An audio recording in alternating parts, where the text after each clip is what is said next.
Luis and Fernando couldn't see the blue skies or the clouds when they were under Hamas's captivity. That being said, Luis's body hasn't forgotten for a moment how to dance. This week, he joined a dance group in Hod HaSharon, and last week, he danced for the first time with his group from the communities bordering Gaza. His legs are moving spontaneously. מבצע יד זהב מביא איתו סוף סוף לרגע אחד קצת חדשות טובות שכל כך היינו זקוקים להן. לפנות בוקר, הכוחות המיוחדים פרצו למבנה בלב רפיח. It all happened in seconds. There was a sudden explosion.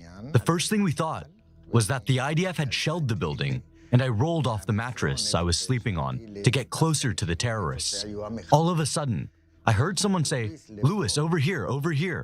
They grabbed me by the foot and said, "IDF, IDF, we've come to take you home."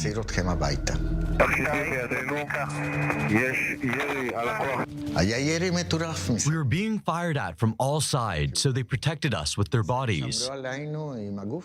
They made us put our heads down, and they surrounded us from all sides.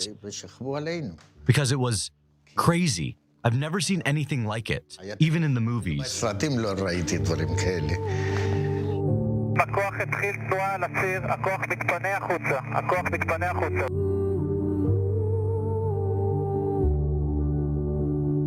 What did you think about in those moments? How did your body react? All of a sudden, someone asks you,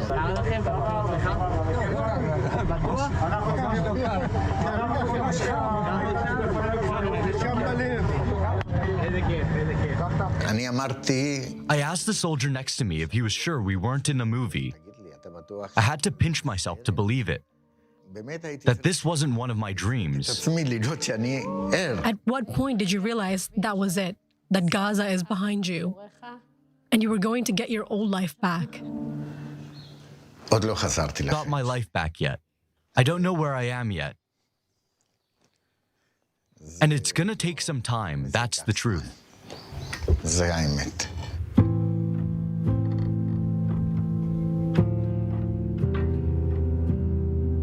5 people were kidnapped from the same house on kibbutz near Itzhak.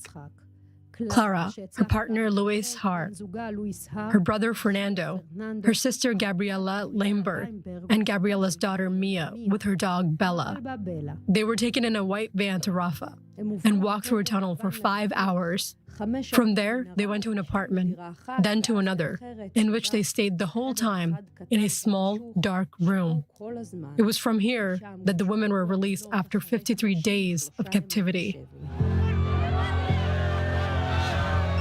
Did you think you would be released immediately after them? We were told that the next day, 2 days at the most, we would be released. He told me there was nothing to worry about, that soon we'd be all done with the children and women and that it would be time for the men.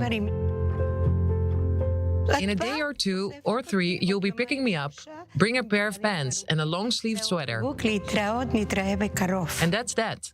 We hugged. Goodbye, see you soon. That's how he wanted it. And on the day we should have been freed, at 7 in the morning, the IDF started bombing, and so we understood. We looked at each other, and we said, that's it. We're not going to be freed.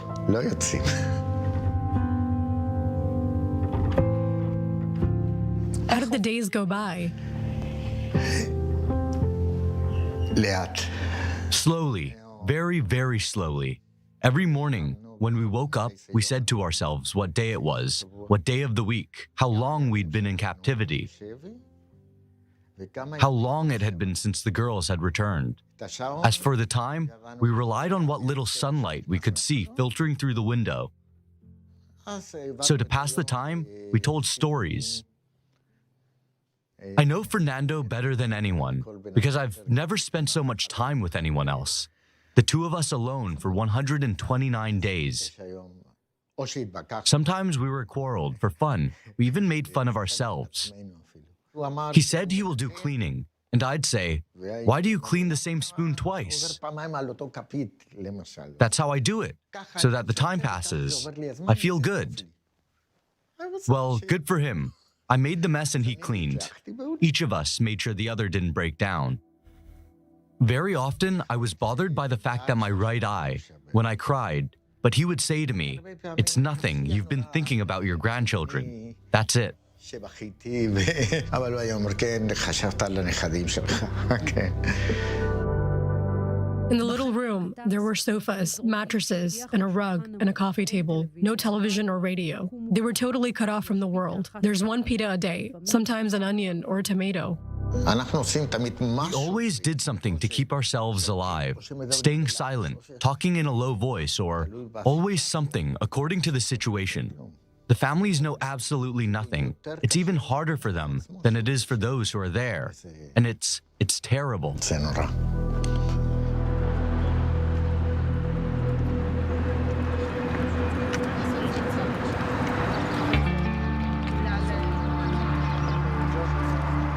Louis's 4 children have been fighting. For almost 4 months, they didn't move from Hosted Square in Tel Aviv. Now, for the first time, they're coming here with their father. And for him, it's not easy.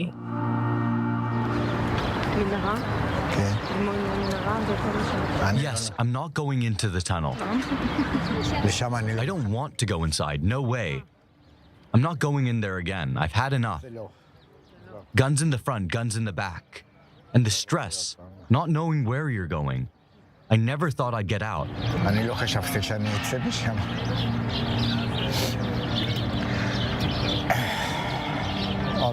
But we got out.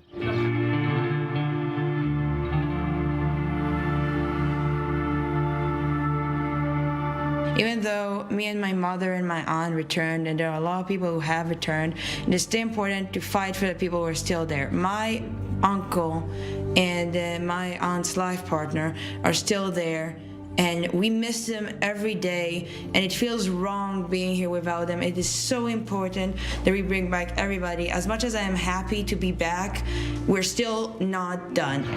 Back there, did you imagine it was like this? That your children were fighting? That in fact the whole country was fighting on the square? To tell you the truth, no.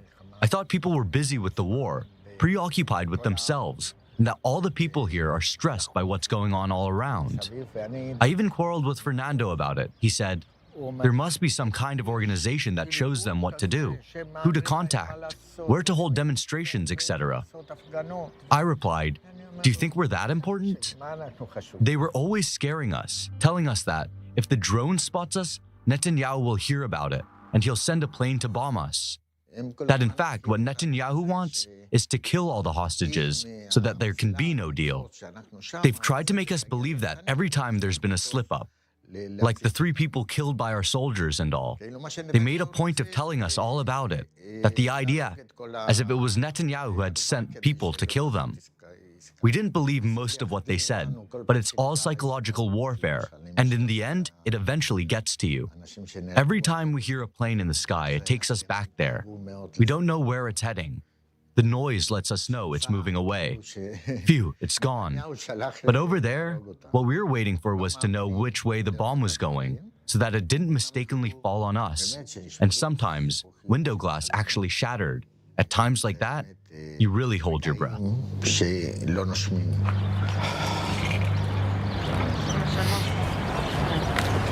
Hello.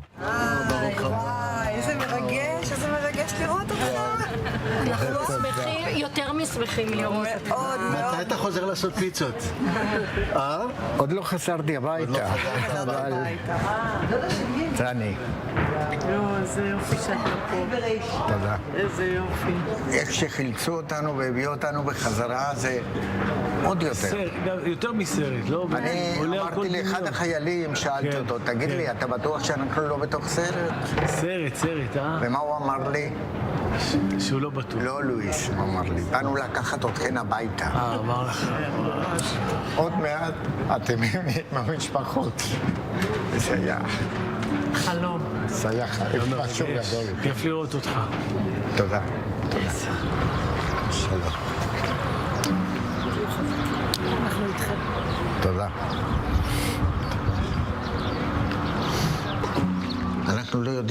We don't know anything about what happened on October 7th. We get information in small bits. It's hard. Each time, I learn that another friend of mine has been killed, or things I had no idea about. What was the hardest thing for you to learn? What surprised you? In the rally we attended, a young boy wearing a hooded sweatshirt came up to me. He hugged my daughter, Natalie, as if he knew her and said to me, "Hello, I'm so glad you're here." And then, "You know, my cousin was part of the team that came to rescue you."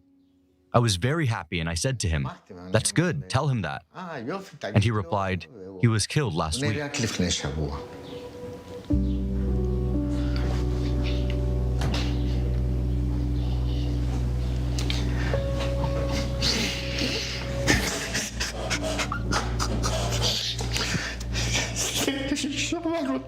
I fell apart. I don't know who he is. I don't know anything. Just thinking about it, that was hard.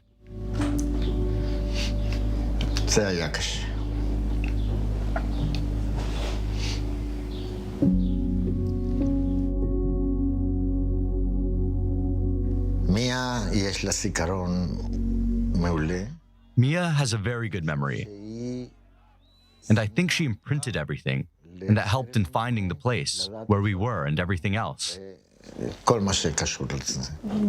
It's an extraordinary thing that it was Mia who gave this information. I found out later that she told those who needed to know. That's what saved us. From the window, we could see a water tower. The same one you see from near Itzhak. From Clara's looking in that direction. Up there. It's over there. Looking out the window like this. He's there too. So where is Nir Itzhak? He's over there, 14 kilometers from where we were. That helps to get the whole picture.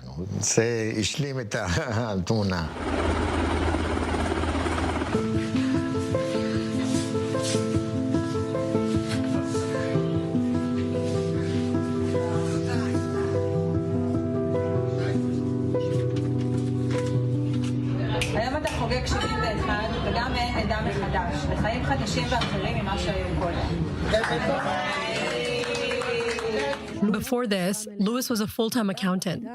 He also loved dancing and making pizzas. He can't go back to making pizzas just yet. It's going to take time.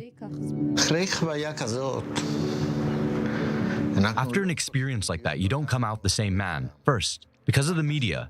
Today, the whole world knows me. Before, I was a simple kibbutznik, and I could walk around Dizengoff. No one paid any attention to me.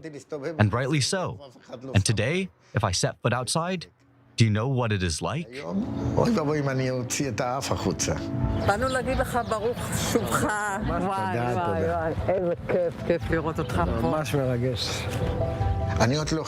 haven't been home yet. I can't make pizzas the way I'd like to. The routine I had will never be the same. I can't be the same person.